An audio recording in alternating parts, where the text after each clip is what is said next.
عاشقان رسول کی دینی تحریک دعوت اسلامی کی مرکزی مجلس شورا کے نگران مولانا محمد عمران اتاری نیکی کی دعوت کی دھومیں مچانے اور دینی کاموں کی ترویج کے لیے انڈونیشیا کے شہر جکارتا سے سفر کرتے ہوئے دوسرے شہر بندہ اچے کے سلطان اسکندر مودا ایئرپورٹ پہنچے، جہاں اسلامی بھائیوں اور ذمہ داران نے انہیں خوش آمدید کہا اور ملاقات کا سلسلہ ہوا، جبکہ نگران شورا نے مدنی خبروں سے گفتگو کرتے ہوئے بتایا بندہ اچے میں مدنی مرکز فیضان مدینہ کا سنگ بنیاد ہے اور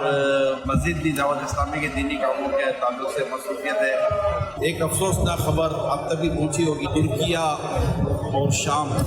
میں آنے والے زلزلے کی خبر ہے۔ میں بھی انڈونیشیا میں ہوں اور ظاہر ہے کہ یہ خبر ایک افسوسناک بھی اور غمزدہ کرنے والی بھی ہے۔ انڈونیشیا کے شہر بندہ اچے میں ہوں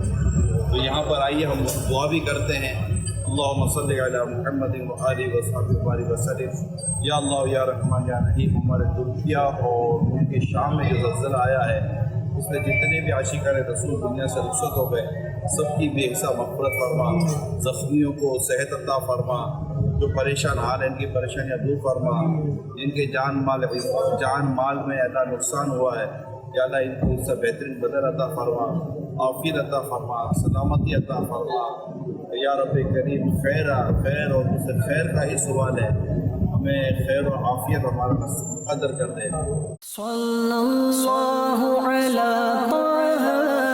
خیر الخلق و احلاها